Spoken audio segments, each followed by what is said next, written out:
Hello दोस्तों, कैसे हैं आप सभी लोग। हमारे यूट्यूब चैनल जीएस विथरा में आपका बहुत बहुत स्वागत है। आज मैंने 30 इम्पोर्टेंट क्वेश्चन लेकर आया हूं जो मौर्य वंश से सारे क्वेश्चन रिलेटेड हैं। बिना टाइम वेस्ट करते हुए हम क्वेश्चन की ओर तरफ चलते हैं। यदि अभी तक हमारे चैनल को सब्सक्राइब नहीं किया है तो सब्सक्राइब कर लीजिए। पहला क्वेश्चन है, वह ग्रंथ जिसमें पाटलिपुत्र प्रशासन का वर्णन उपलब्ध है। इसका आंसर होगा ऑप्शन नंबर बी, इंडिका। दूसरा क्वेश्चन है, अशोक को स्मरण किए जाने का कारण है। इसका आंसर होगा ऑप्शन नंबर डी, जनहित। क्वेश्चन नंबर 3, धर्म महामात्र का कार्य था। इसका आंसर होगा ऑप्शन नंबर डी, नैतिक सिद्धांतों का प्रचार करना। Option number D. Question number 4, तृतीय बौद्ध सम्मेलन संपन्न हुआ था। इसका आंसर होगा ऑप्शन नंबर डी, पाटलिपुत्र। पांचवा क्वेश्चन, भारतीय लोगों को जिस गुण की मैगस्थनीज की प्रशंसा की है वह है। इसका आंसर होगा उच्च नैतिक स्तर। ऑप्शन नंबर सी, बिंदुसार था। इसका आंसर होगा option number B, Chandragupta Maurya का। क्वेश्चन नंबर 7, ग्रीस शासक सेल्यूकस को किसने पराजित किया था। इसका आंसर होगा option number C, Chandragupta Maurya. Question number 8, Seleucus Nicator जिसे चंद्रगुप्त ने अफगानिस्तान हासिल किया था किस स्थान का शासक था। इसका आंसर होगा सीरिया, बेबीलोन।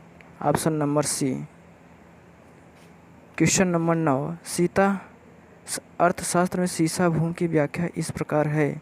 इसका आंसर होगा ऑप्शन नंबर सी, जनजातियों द्वारा जोती जाने वाली भूमि।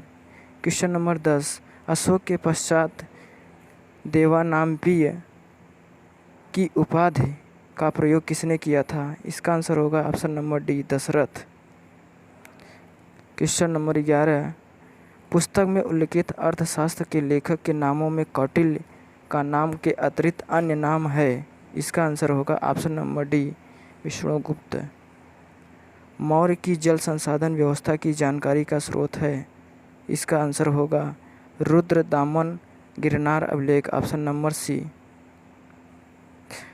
अशोक का समकालीन मिस्र का राजा था। इसका आंसर होगा option number D, Ptolemy second. Ashoka की नीतियों एवं इसके व्यक्तित्व की जानकारी का स्रोत है। इसका आंसर होगा ऑप्शन नंबर डी, शिलालेख और स्तंभ लेख। क्वेश्चन नंबर 15, मैगस्थनीज ने लिखी है। इसका आंसर होगा ऑप्शन नंबर सी, इंडिका। ये पुस्तक है मैगस्थनीज की, इंडिका। अगला क्वेश्चन है 16, कौटिल्य का अर्थशास्त्र है। इसका आंसर होगा शासन के सिद्धांतों की एक पुस्तक। Option number C. Question number 17, Megasthenes ने भारत समाज को कितने वर्गों में विभाजित किया है। इसका आंसर होगा ऑप्शन नंबर डी, 7।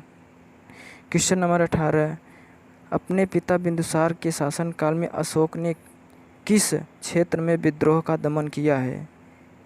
इसका आंसर होगा option number A, Takshashila. Sarnath के धम्मेक स्तूप का निर्माण करवाया था। इसका आंसर होगा अशोक। Option number 1। मौर्य काल का मानक सिक्का था। इसका आंसर होगा ऑप्शन नंबर डी, पर्ण। क्वेश्चन नंबर 21, अशोक का प्रसिद्ध स्तंभ जो प्रारंभ में कौशाम्बी में स्थित था प्रयाग में किस शासक द्वारा लाया गया। इसका आंसर होगा ऑप्शन नंबर डी, अकबर। रोमनदेई स्तंभ किसके शासनकाल का है। इसका आंसर होगा option number A, Ashok. Dhauli में क्या है। क्वेश्चन नंबर 23, धौली में क्या है। इसका आंसर होगा ऑप्शन नंबर ए, शिलालेख। मौर्य प्रशासन के संवाददाता को क्या कहा जाता है। क्वेश्चन नंबर 24 है, मौर्य प्रशासन के संवाददाता को क्या कहा जाता है। इसका आंसर होगा प्रतिवेदक। क्वेश्चन नंबर 25, अग्रोनोमोई किस विभाग का अधिकारी था? इसका आंसर होगा ऑप्शन नंबर सी, युक्त। कौन सा शासक जैन संत भद्रबाहु का समकालीन था? इसका आंसर होगा option number C, Chandragupta Maurya. Bharat में सबसे पुराना ब्राह्मी अभिलेख स्थित है? इसका आंसर होगा option number B, Piprahwa. Question number 28, Suvarnagiri किसकी राजधानी थी? इसका आंसर होगा दक्षिणापथ की, ऑप्शन नंबर डी।